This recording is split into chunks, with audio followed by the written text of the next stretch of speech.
Assalamualaikum warahmatullahi wabarakatuh. Bagaimana? Apa kabar hari ini? Semoga hari ini anak-anakku dalam keadaan baik-baik. Nah, hari ini kita bertemu lagi dengan pembelajaran bersama Smart School, generasi Smart School berkarakter cerdas Ki. Nah, anak-anakku sekalian, hari ini kita akan mempelajari mata pelajaran fisika bersama saya, Ibu Ainun Mardiah.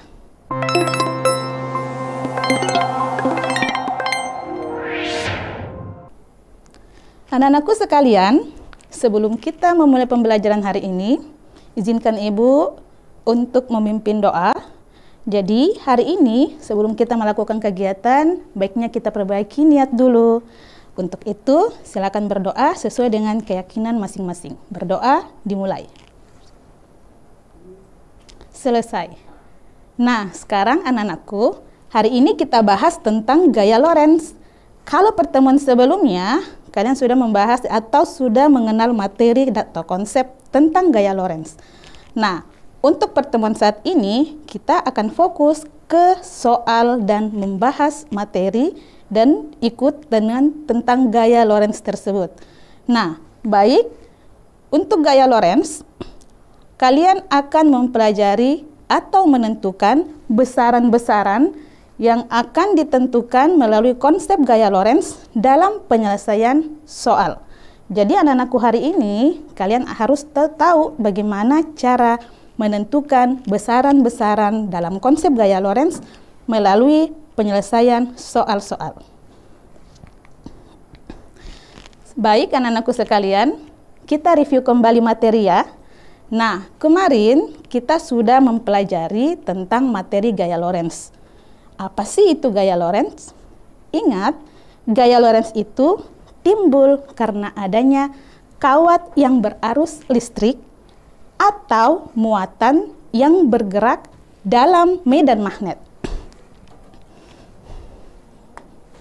Konsep yang paling pertama yang harus anak-anakku perhatikan adalah tentang adanya muatan listrik yang bergerak dalam medan magnet, kemudian tentang kawat yang bergerak, kawat yang dialiri arus listrik. Nah, sekarang berikutnya adalah untuk konsep gaya Lorentz pada kawat yang berarus, maka besarnya gaya Lorentz itu bisa ditentukan dengan persamaan F sama dengan B kali I kali L sin theta. Ya. Ingat, B adalah medan magnet. Kemudian I adalah arus, kuat arus. Kemudian ini adalah panjang L-nya. Kemudian theta merupakan sudut antara I dan B. Ibu ulangi, untuk menentukan rumus gaya Lorentz pada kawat berarus, itu dibutuhkan B sebagai kuat medan magnet, kemudian I sebagai kuat arus, L sebagai panjang, sedangkan theta itu adalah sudut antara I dan B. Nah, anak-anakku sudah ingat kan materinya? Nah, sekarang konsep berikutnya adalah bagaimana sih menentukan F, B, dan I dalam aturan gaya Lorentz. Nah, aturan gaya Lorentz menggunakan akidah tangan kanan. Bisa menggunakan seperti ini ya, telapak tangan. Kemudian bisa juga menggunakan bentuk tembak ya. Keduanya ini sama-sama bisa digunakan keduanya. Tergantung mana yang kalian nyaman gunakan. Apakah menggunakan telapak tangan atau menggunakan yang tembak. Ingat, untuk yang telapak tangan, bagian jempol itu menandakan untuk arah arus. Kemudian 4 yang lainnya itu menandakan kuat medan magnetnya B. Sedangkan telapak tangan ini menandakan arah gaya Lorentz-nya. Ya, sehingga kita membuka seperti ini. Sampai di sini sudah diingatkan konsepnya. Begitu juga dengan konsep yang tembak. Ada yang senang menggunakan itu, silahkan, bisa. Jadi I, B, L, ya. I, B, L. Kita menggunakan kaidah tangan kanan yang posisinya seperti tembak. Nah, tergantung anak-anakku senang yang mana. Baik, kita lanjut. Konsep berikutnya yang harus anak-anakku pahami adalah bagaimana sih gaya Lorentz terhadap dua kawat lurus yang sejajar. Ya, ingat untuk dua kawat lurus yang sejajar, yang pertama, jika arah arusnya searah, maka gaya Lorentz-nya akan tarik-menarik. Ya, gaya Lorentz-nya akan tarik-menarik. Kenapa? Karena medan yang ada di sekitar I1 dan I2 itu memiliki medan yang beda jenis. Jadi konsepnya jika dia beda jenis, maka dia akan tarik-menarik. Seperti itu. Kita lihat untuk I yang pertama, I-nya ke atas, medannya masuk, ya. I-nya ke atas, medannya masuk seperti ini. Maka posisi kanan itu bertanda cross, ya. Tanda cross menandakan arus masuk atau medan masuk. Penggunaan tanda cross atau dot itu bisa digunakan untuk tiga besaran, baik F, I maupun B. Jadi ibu ulangi, untuk penggunaan tanda cross dan tanda dot itu bisa digunakan untuk tiga besaran, F, I, B, dan F. Ya, seperti itu. Nah, sekarang coba kita lihat. Untuk arus yang kedua, karena arahnya sama, maka posisi sebelah kanannya cross, posisi sebelah kirinya dot. Itu artinya medan yang ada di antara dua arus itu berbeda jenis, sehingga timbullah gaya Lorentz yang tarik-menarik. Seperti itu konsepnya. Nah, bagaimana kalau beda arah arusnya? Kalau beda arah arusnya, anak-anakku perhatikan, arah arusnya ke atas, berarti posisi ini posisi cross, kanan. Kemudian yang di sini adalah dot. Sekarang kita rubah, yang tadinya seperti ini, sekarang kita rubah seperti ini. Ya, berarti arahnya berbalik. Yang tadi kanan cross harus berubah ke kiri. Berarti yang di sini cross, berarti yang di sini dot. Sekarang lihat medannya. Oh, ternyata medannya sejenis. Itu artinya gaya Lorentz yang terjadi di antara dua kawat ini tolak menolak karena sejenis. Itu konsep.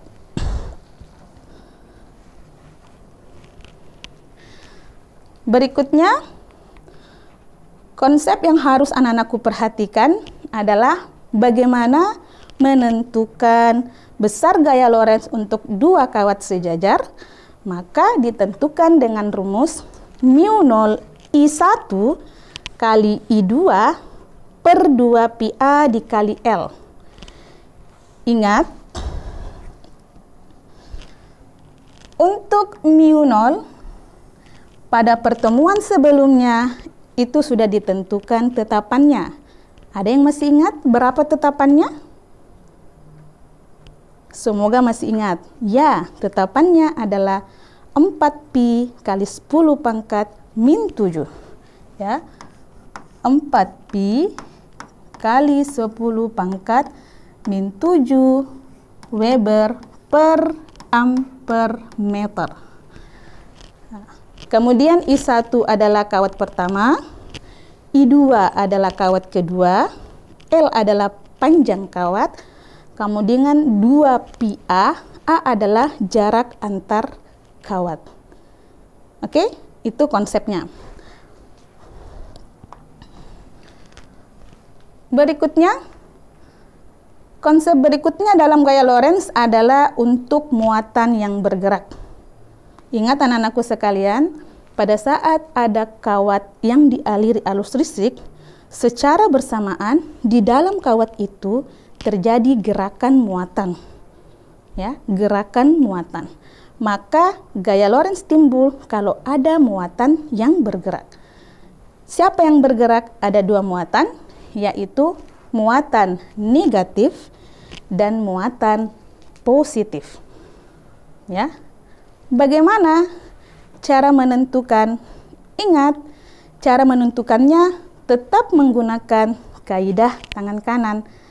Hanya saja posisi I itu diganti dengan posisi V. Ibu ulang, posisi I akan diganti dengan posisi V. Seperti itu ya. Nah, coba perhatikan. Kalau muatannya negatif, ya, muatannya negatif, bergerak ke arah atas, maka posisi jempol kita arahkan ke atas. Tapi ingat, V tadi ini adalah posisi arus. Elektron itu hakikatnya bergerak dari posisi negatif ke posisi positif. Itu artinya berlawanan dengan arah arus. Maka dia harusnya ke bawah. Ya. Kemudian medannya ke dalam, cross.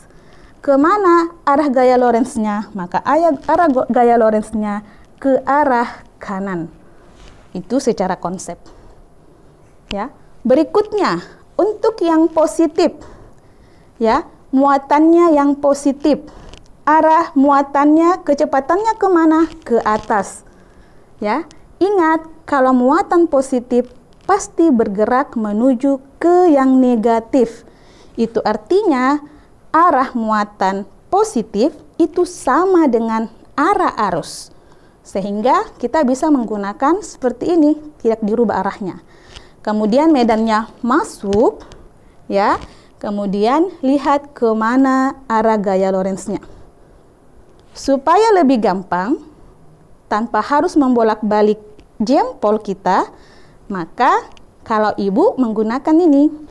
Kalau yang telapak ini, itu menunjukkan untuk muatan positif. Sedangkan yang punggung ibu ini, punggung tangan ibu, itu menunjukkan muatan negatif. Kita cek, sekarang pasang. Kecepatannya ke atas, seret.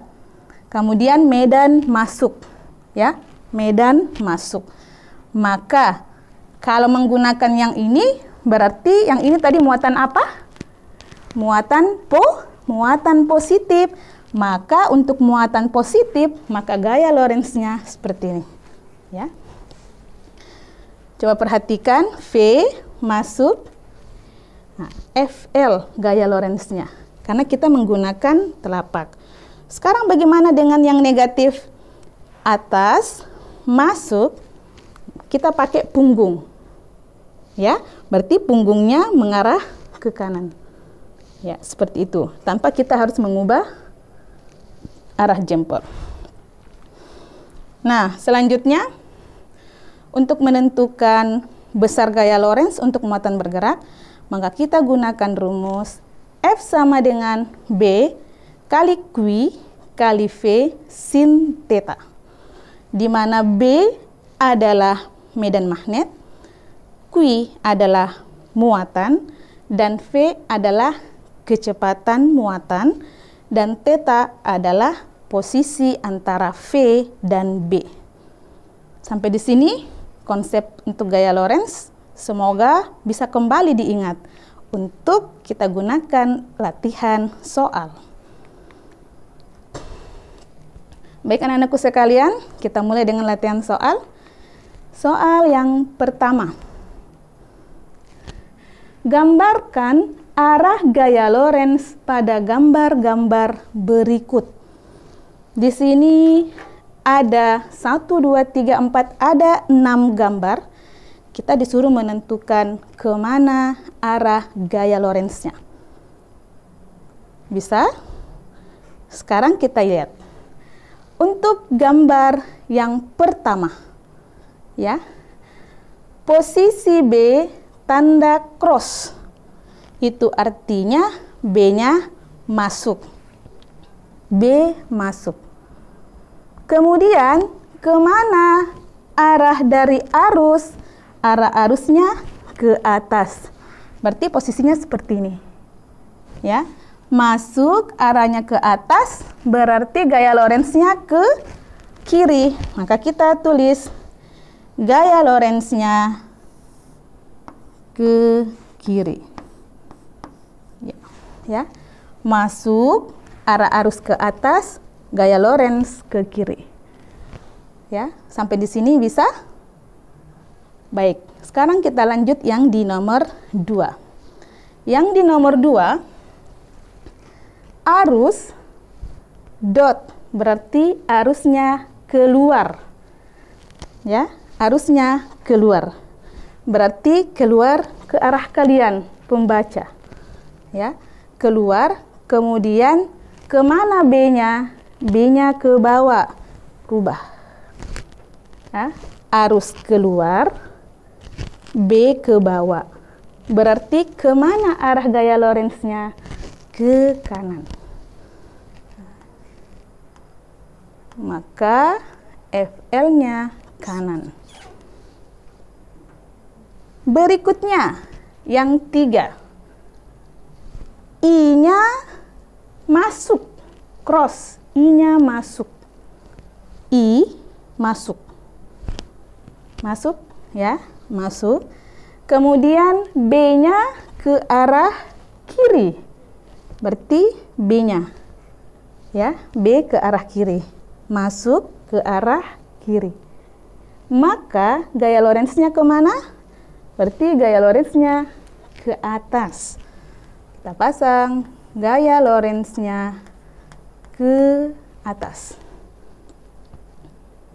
Berikutnya, bagian keempat.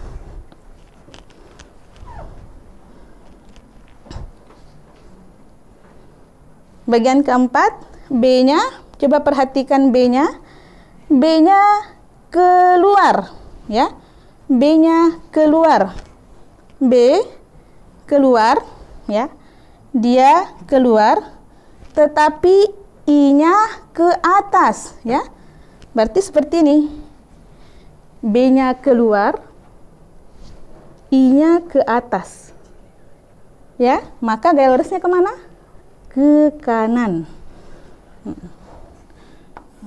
Berarti posisinya gaya Lorentz ke kanan. Bagaimana yang nomor 5? Coba. B ke arah kanan, kemudian I ke bawah, ya. Nah, sekarang posisikan B-nya ke kanan, ya. I-nya ke bawah seperti ini, ya. I-nya ke bawah, itu artinya gaya Lorentz-nya keluar. Maka tanda yang harus dipakai adalah tanda dot, keluar ke arah kalian, ya, seperti itu.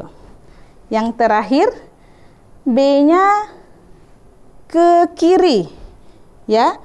Kemudian arusnya ke atas. Maka gaya Lorentz-nya juga mengarah ke kalian, berarti keluar. Maka posisinya akan seperti ini, keluar. Bagaimana? Mudah bukan? Ya. Coba kita perhatikan.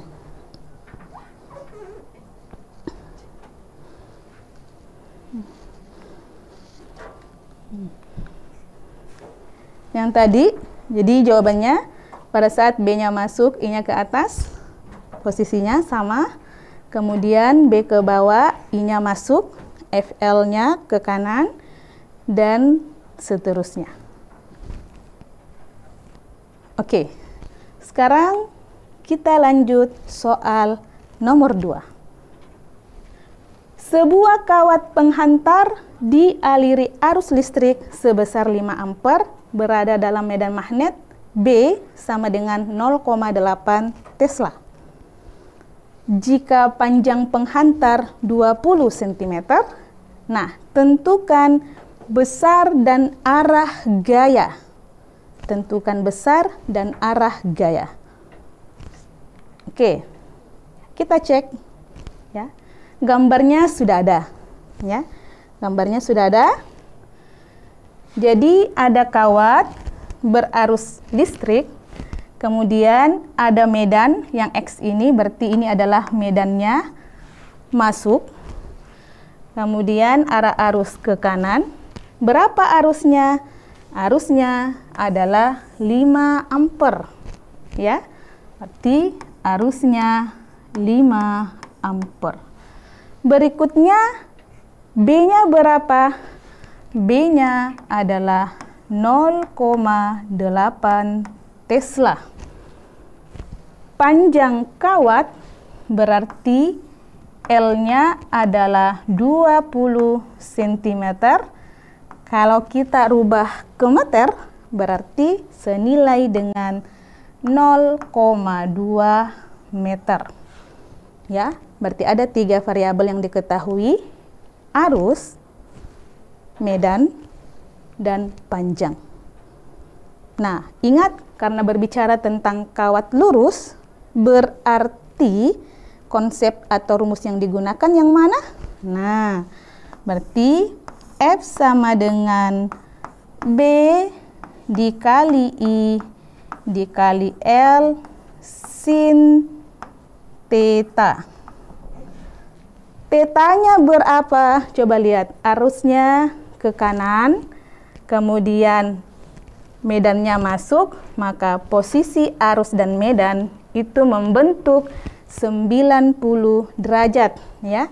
Berarti yang di sini tetanya adalah 90 derajat.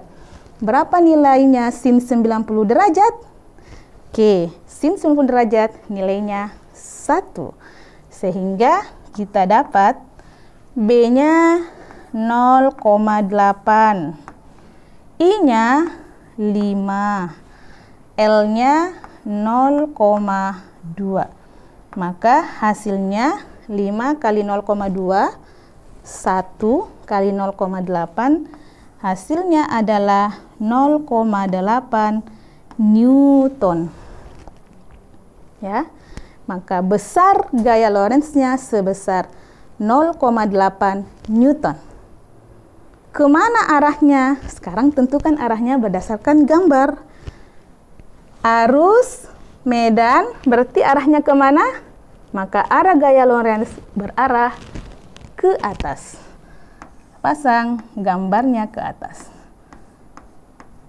Ya. Kita cek. Nah, sekarang sama nilainya 0,8 Newton, arah gaya Lorentz ke atas. Sampai di sini ada pertanyaan? Oke, sekarang kita lanjut. Untuk soal yang berikutnya. Suatu penghantar lurus 20 cm dialiri arus, diletakkan dalam medan magnet, diapit sudut, ya, berarti antara arus dan medan membentuk sudut 60 derajat. Bagaimana cara menentukan gaya Lorentz-nya? Pertama, karena konsepnya kawat lurus, maka kita gunakan rumus F sama dengan B kali I kali L sin theta. Sekarang B-nya berarti yang ini. Ya. B-nya adalah 1. Pasang. I-nya, arusnya. Nah, arusnya yang ini. 5 ampere.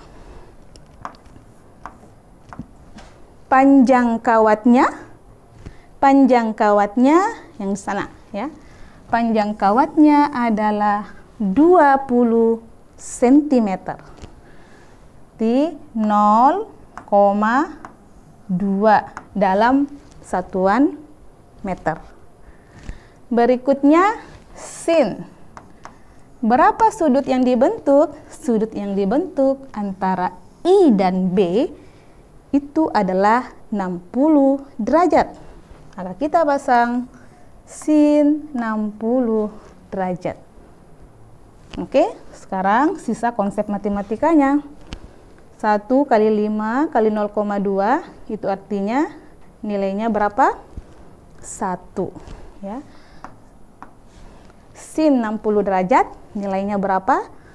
1/2 akar 3. Berarti totalnya adalah 1/2 akar 3 Newton. Ya. Oke. Kita lihat pembahasannya sama ya, 1/2 akar 3 Newton. Oke. Sampai di sini masih aman? Ibu rasa masih aman.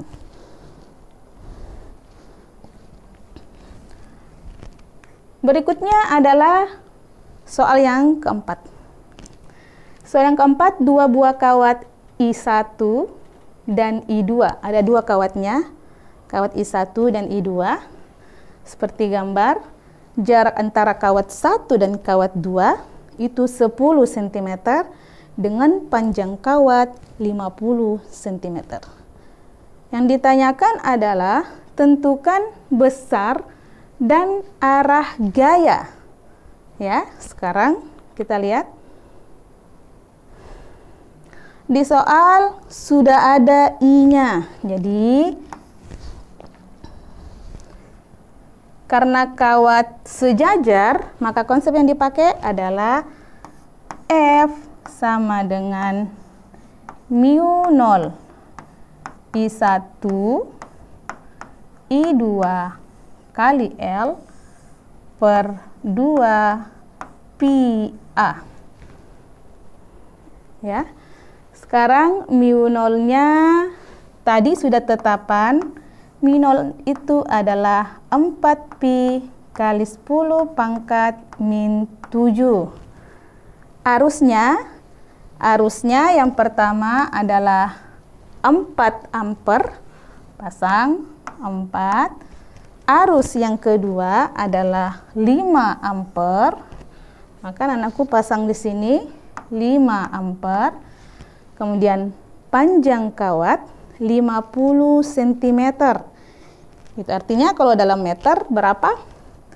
0,5 meter. Ya. Kemudian kita bagi dengan 2 pi. A-nya berapa? Jarak antara satu kawat dengan kawat yang lain itu sejarak 10 cm atau sebesar 0,1 meter ya, 0,1 meter. Maka ini bisa 4, sini 2, kemudian 4 dengan 5, ini 20, kemudian 20 dengan 5, nilai ini sama dengan 10 ya. 20 dengan dikali 0,5, maka nilainya 10. Maka nilai yang 0,1 kasih tersisa ini ya. 2 kali 10 min 7 dikali 10 dibagi 0,1 ya. Kemudian 0,1 naik menjadi 2 kali 10 min 7 ditambah 1 ya, berarti naik min 6. Kalau ini naik min 1 naik menjadi ini min 6 dikali 10 ya. Karena ini senilai dari 10 pangkat min 1. Jika naik, maka nilainya dikali 10.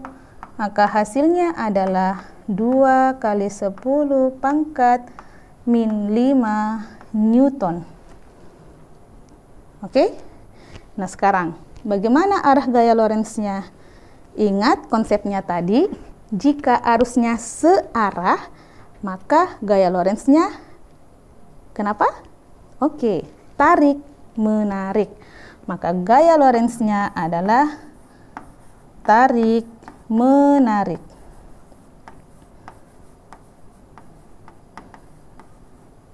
Oke.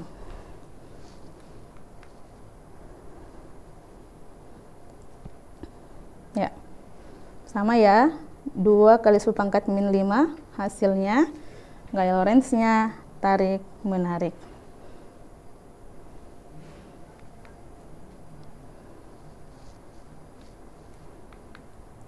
Oke, soal selanjutnya. Kalau tadi ada 2 kawat, sekarang bagaimana kalau ada 3 kawat? Gambar berikut menunjukkan 3 buah kawat lurus panjang dan sejajar yang dialiri arus listrik. Ya. Pertanyaannya adalah tentukan besar gaya Lorentz per satuan panjang, ya. Gaya Lorentz per satuan panjang yang terletak di tengah. Kita lihat.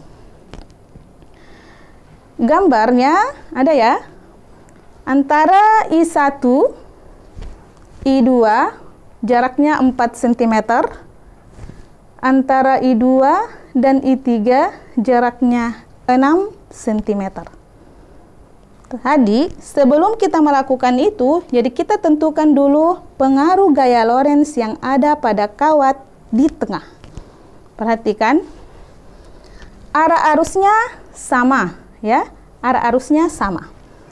Sekarang ini kawat 1, kawat 2, pengaruh kawat 1 pada kawat 2 karena dia arahnya sama, berarti dia tarik menarik atau tidak? Ya. Ingat konsepnya, jika arah arusnya sama, tarik menarik gaya Lorentz-nya. Jika arah arusnya berlawanan, ya, tolak menolak. Sekarang antara I1 dan I2 searah arusnya. Berarti terjadi tarik menarik. Ya. Ini adalah gaya 21. Gaya yang terjadi pada kawat kedua akibat kawat pertama. Tertarik dengan kawat pertama. Berikutnya, ada kawat yang ketiga. Bagaimana sih pengaruh antara kawat ketiga terhadap kawat kedua? Coba lihat lagi arusnya. Searah atau berlawanan? Coba kita lihat. Ternyata arah arusnya searah. Berarti kawat 2 juga tertarik dengan kawat yang ketiga. Berarti kawat 2 tertarik dengan kawat 3. Maka di sini V23. Kawat 2 akibat dari kawat 3.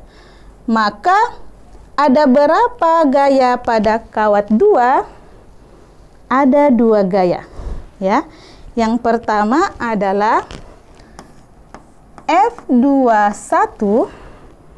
Ya. Maka kita bisa gunakan μ0 I2 kawat 2 dengan kawat 1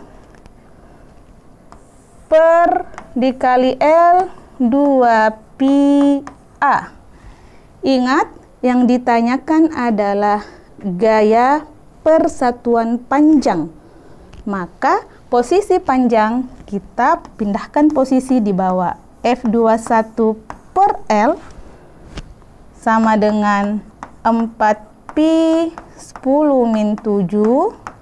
I2-nya adalah 3, I1-nya adalah 2 per 2 pi jarak antara 1 dan 2 adalah 4 cm atau sebesar 0,04 meter, atau bisa ditulis 4 kali 10 pangkat min 2. Sekarang operasi matematikanya silakan. Pi-nya habis, ya. 4-nya habis, 2-nya habis, sisa 3, ya. 3 kali. Di atas min 7, di bawah min 2. Kalau dia dinaikkan ke atas, berarti min 7 ditambah 2. Berapa? Min 5. Maka 10 min 5 Newton per meter. Itu untuk F21. Berikutnya F23. F23 sama juga per L. Berarti mu 0, I2, I3, 2pi kali A. Maka 4pi 10 min 7, I2 3, I3-nya 4 dibagi 2 pi.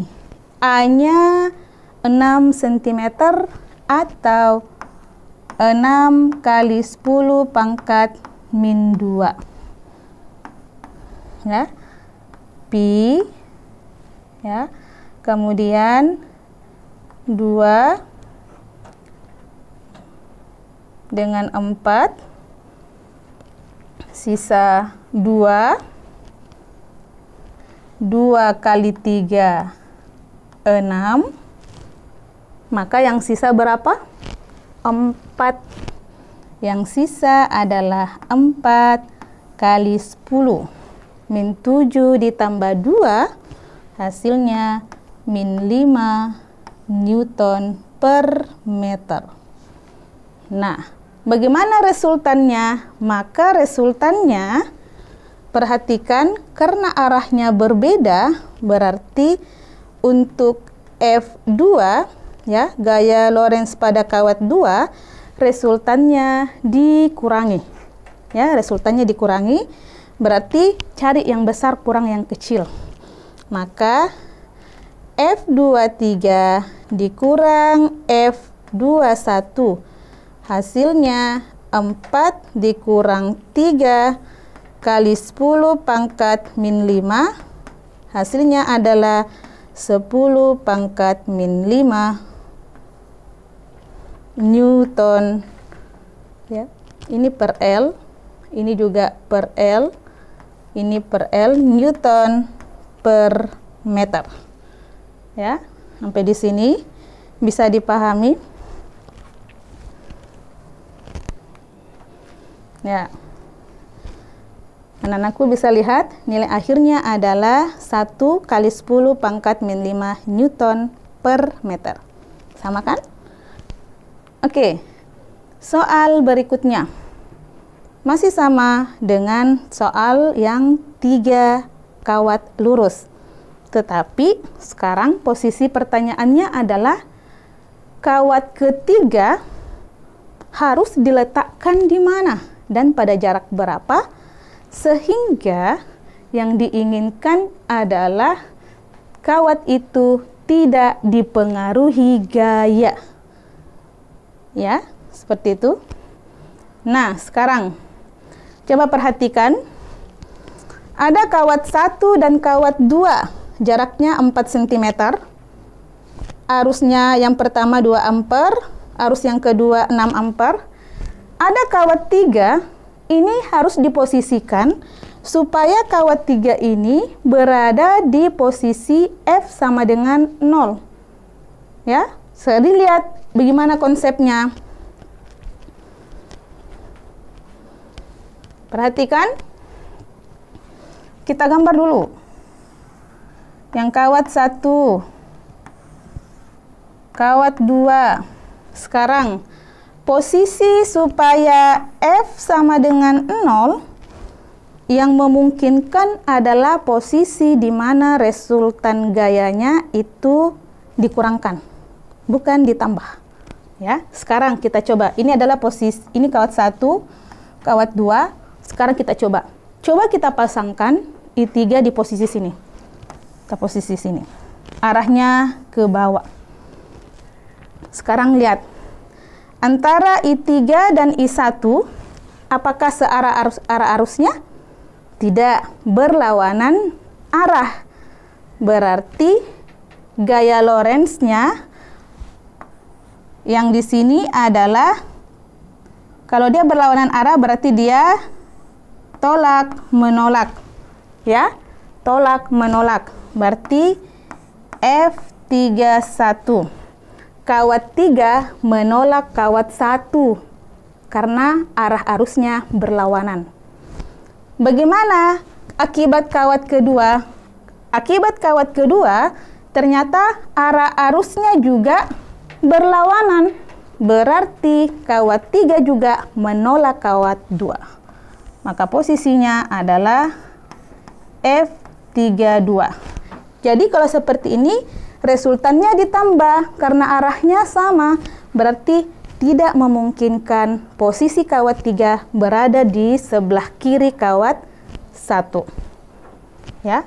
Berikutnya, kalau kita pasangkan di sebelahnya di kawat 2. Ya. Sekarang coba lihat. Kawat 3 terhadap kawat pertama searah, ternyata berlawanan arah. Berarti kalau dia berlawanan arah, maka posisinya menolak. Dia menolak kawat 1, ya, karena dia berlawanan. Berikutnya, terhadap kawat 2 ternyata juga berlawanan arah. Berarti kawat 3 menolak kawat 2. Maka dia berlawanan. Maka resultan gayanya itu dijumlah dan tidak mungkin bernilai 0. Nah, sekarang kita coba di posisi tengah. Di posisi tengah, ya, antara kawat 1 dengan kawat 3 berlawanan, menolak. Maka saya harus tolak. Ditolak. Ini adalah F31. Kawat 3 menolak kawat 1. Kemudian bagaimana di antara yang 2 terhadap 3? Ternyata menolak juga, ya, karena berlawanan arah. Maka dia menolak. Saya menolak kawat 2. Berarti ini adalah F32. Nah, sekarang kita lihat bagaimana resultannya. Resultan untuk kawat yang kedua dengan kawat yang ketiga, akibatnya ini terjadi perbedaan arah gaya, artinya bisa 0. Maka posisinya adalah F32 sama dengan F31. Maka posisinya berada di antara kawat 1 dan kawat 2. Itu syarat pertama. Yang kedua, lebih dekat ke mana? Maka syarat yang kedua untuk gaya sama dengan 0, itu posisinya harus dekat dengan arus yang lebih kecil. Berarti dia dekat dengan A. Ya. Kita ingin tahu berapa nilainya. Nah, kita misalkan antara kawat 1 dan kawat 3 X, berarti antara kawat 3 dan kawat 2 adalah A dikurang X. Jadi kita sudah tahu posisinya, ya. Nah, kita hapus dulu posisinya.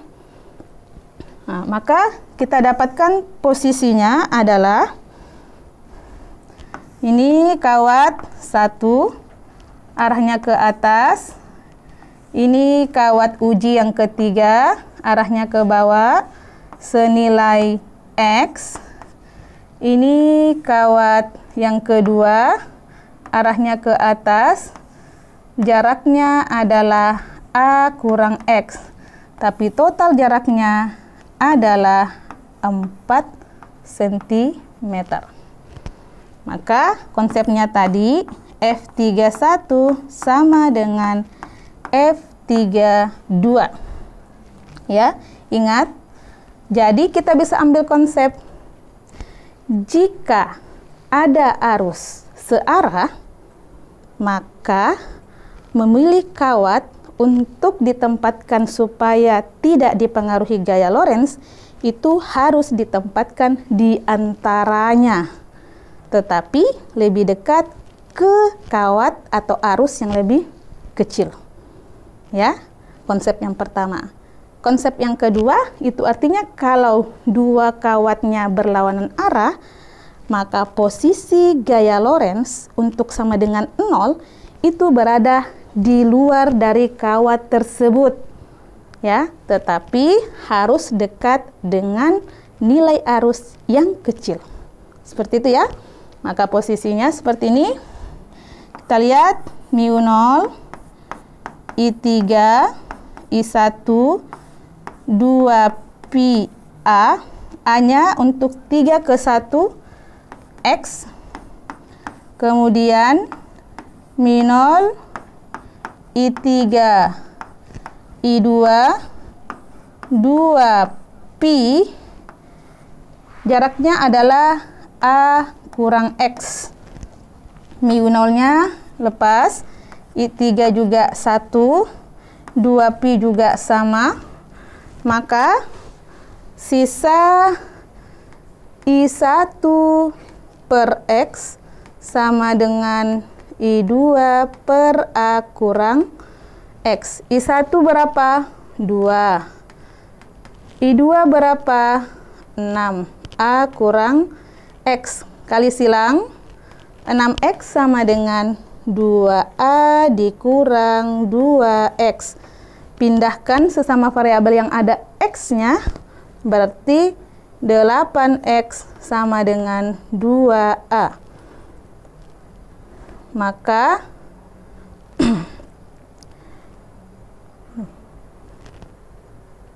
dua A dikurang 4, A-nya sama dengan, berarti ini 8X, A-nya sama dengan 4, ya.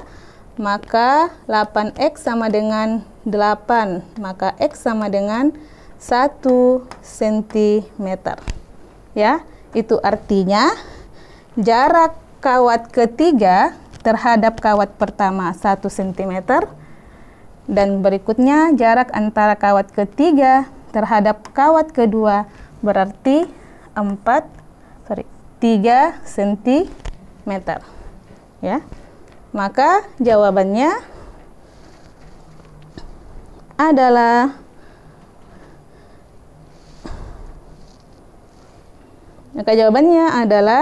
letak F sama dengan 0 adalah 1 cm di kanan dan atau 3 cm di kiri A2. Oke, sampai di sini bisa dipahami? Oke, baik anak-anakku sekalian, untuk materi berikutnya atau soal-soal turun berikutnya, kalian anak-anakku bisa menggunakannya dan melihat di PPT yang Ibu sudah bagikan. Jadi, nanti kita akan bahas selanjutnya. Sampai di sini. Assalamualaikum warahmatullahi wabarakatuh.